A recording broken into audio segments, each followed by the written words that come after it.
क्या सचमुच national Herald मामले में मनी लॉन्ड्रिंग नहीं हुआ? क्या सचमुच में जो नेशनल हेराल्ड की संपत्तियां हैं वो नेशनल हेराल्ड के पास ही रह गईं? एक पैसा भी इधर से उधर ट्रांसफर नहीं हुआ? क्या यंग इंडिया जो है वो एक नॉन प्रॉफिट ऑर्गेनाइजेशन है और उसके पास अगर नेशनल हेराल्ड चला गया तो कहीं कोई फर्क नहीं पड़ा?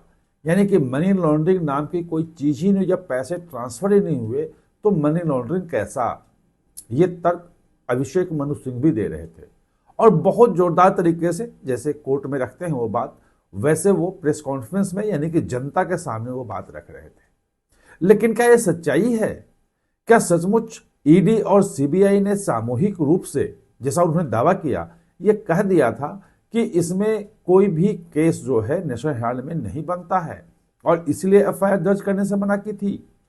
क्या है पूरा मामला और हकीकत क्या है, ये जब आप जानेंगे तो आप थोड़ा सा चौंक जाएंगे। पूरी बात जानना जरूरी है क्योंकि आधी जानकारी आपको मिसलीड करेगी, आपको गलत निर्णय तक ले जाएगी, आप पूरे मामले को समझ नहीं पाएंगे।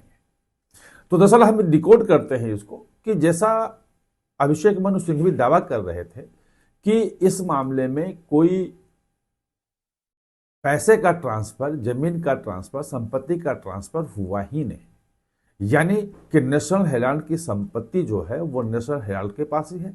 National Herald Limited as a company, वो नॉन प्रॉफिट ऑर्गेनाइजेशन अभी भी एज इट इज है और सारी संपत्ति उसी की है। तो फिर यंग इंडिया क्या है? उन्होंने कहा कि भाई सिर्फ एक शेयर का ट्रांसफर हुआ है और कंपनियां जो हैं जब उन पे कर्ज बढ़ जाते हैं, कंपनियां नहीं चल पाती है, तो वो कर्ज को इक्विटी में कन्वर्ट कर देते हैं, कर्ज से मुक्त होने के लिए कर देते हैं। और यही काम नेशनल हेराल्ड ने किया और सारी इक्विटी जो 90 करोड़ का कर्ज था वो यंग इंडिया का था, वो यंग इंडिया के इक्विटी में बदल गया। इससे कहीं कोई फर्क नहीं पड़ा। तो क्या इतना आसान मामला है ये? हम पूरी चीजों को बिटवीन द लाइंस विद नीलू रंजन में समझने की कोशिश करेंगे। और हां, आप अपना कमेंट जरूर दीजिएगा कि आप इस मामले में क्या सोचते हैं, आपके पास क्या नई जानकारी है।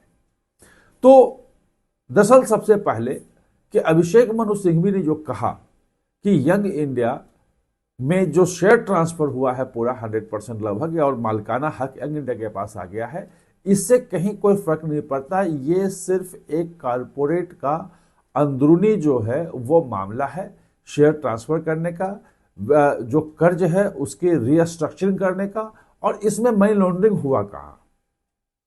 तो भाई ये बताइए कि अगर 100% शेयर नेशनल हेराल्ड के यंग इंडिया के पास आ गए तो भले नेशनल हेराल्ड के नाम से जितनी 2000 करोड़ की संपत्तियां हैं उसका असली मालिक कौन हुआ? ये तो आपने नहीं बताया कि अब भले वो नेशनल हेराल्ड के नाम से हो संपत्ति, चाहे बहादुर शाह जफर मार्ग दिल्ली का की बिल्डिंग हो अरबों रुपए की, चाहे लखनऊ की हो, चाहे भोपाल की हो, चाहे मुंबई की हो, वो सब मालिकाना हक असली मालिक तो यंग इंडिया हो गया। हुआ या नहीं हुआ? और अगर ये हो गया तो यंग इंडिया किसकी है? उसका मालिक कौन है? भाई 78% तो घोषित रूप में राहुल गांधी और सोनिया गांधी का था, और ऑस्कर फर्नांडिस के नाम पे और मोतीलाल वोरा के नाम पे जो भी शेयर थे जितने परसेंट के, वो उनके मृत्यु के बाद वो भी इनके नाम आ गए। तो एक तरह से लगभग 100% का मालिकाना हक जो है वो तो इनके पास है, राहुल गांधी और सोनिया गांधी के पास। और ये एक बात जो वो छुपा गए, जो उन्होंने नहीं कहा, वो जानना भी जरूरी है कि वो 90 करोड़ रुपया जो कांग्रेस ने दिया वो कहां गया, वो किसके खाते में गया? वो कहीं नहीं गया, वो ट्रांसफर ही नहीं हुआ। और वो ट्रांसफर हुआ तो गया कहां? 90 करोड़ रुपया आपने कर्ज से निकलने के लिए नेशनल हेराल्ड को दिया।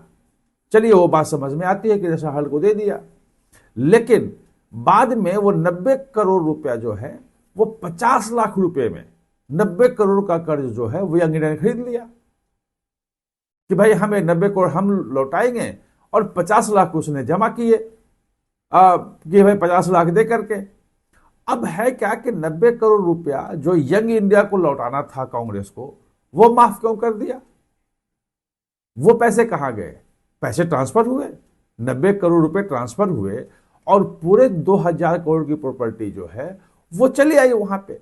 अब एक कानूनी पेंच अलग मुद्दा है कि जिसमें कोर्ट ने अस्वीकार कर दिया कि हम जो ईडी की जो चार्जशीट है, इसको प्रोसिक्यूशन कंप्लेंट बोलते हैं ईडी की भाषा में, उसको स्वीकार नहीं किया।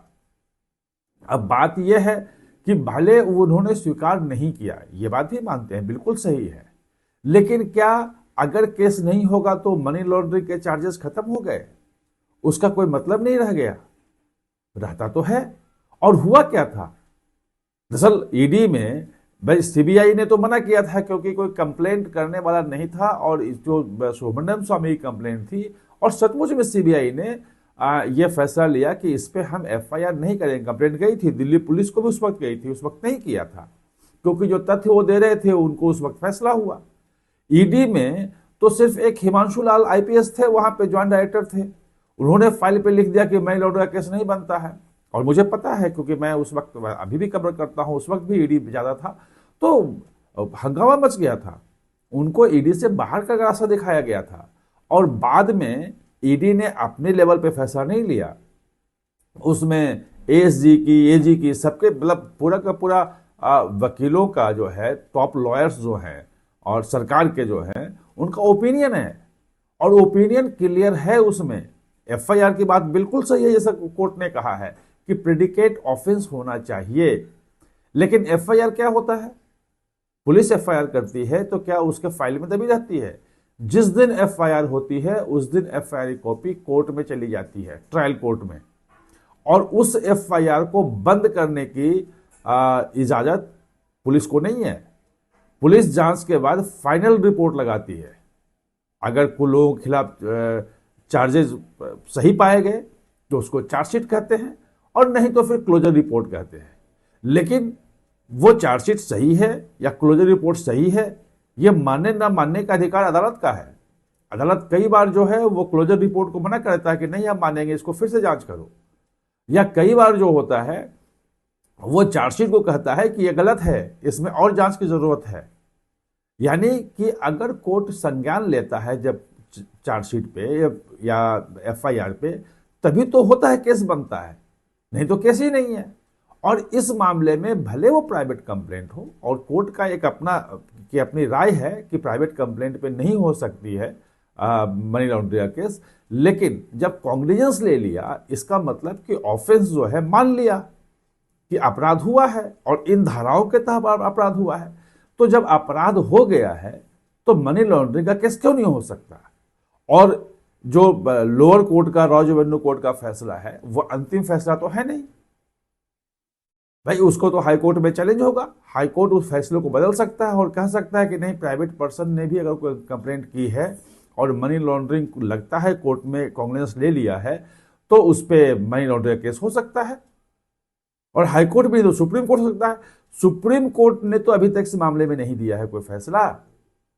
तो ये जब सारी चीजों को आप देखेंगे तो जो अभिषेक मनु सिंघवी जो दलील दे रहे थे कि सिर्फ और सिर्फ गांधी परिवार को फंसाने के लिए ये झूठ का केस बनाया गया है, वो आधी जानकारी दे रहे थे। भाई जनता को, आम आदमी को पूरी बात की जानकारी होनी चाहिए। 90 करोड़ एक पैसा ट्रांसफर नहीं हुआ, वो कह रहे थे 90 करोड़ ट्रांसफर हुआ है, और वो कांग्रेस पार्टी के खाते से आधिकारिक रूप में ट्रांसफर हुआ है। मालिकाना हक जो 100-150 कितने, उस वक्त तो नाम भी टोटल नहीं आए हैं, 1937 में जब एसोसिएट जनरल बना था, जो नेशनल हेराल्ड और नवजीवन और कौमी आवाज़ 3 अखबार निकालता था, अंग्रेजी, हिंदी और उर्दू में, तो उसमें तो लगभग 100-150 लोगों ने कंट्रीब्यूट किया था। उसमें मार्कंडेय काटजी जो सुप्रीम कोर्ट के जज थे, उनकी फैमिली भी थी, उसमें प्रशांत भूषण की फैमिली भी थी। तो ये सबकी फैमिली ने जो पैसे दिए थे, ये सब उसके शेयर होल्डर्स थे, इनसे पूछा गया था। तो आधी अधूरी बात की जानकारी नहीं होनी चाहिए, पूरी बात जनता के सामने आना जरूरी है। और ये मेरी कोशिश है कि मैं आपको कंप्लीट पिक्चर आपके सामने रखूं, बाकी फैसला जनता को करना है कि किस तरफ है और किस तरफ नहीं है। आप हमारे साथ जुड़े, इसके लिए बहुत बहुत धन्यवाद। और हाँ, चैनल को सब्सक्राइब करना ना भूलें, इसका बेल आइकन दबाएं ताकि नया वीडियो कोई भी आए तो उसका नोटिफिकेशन समय पे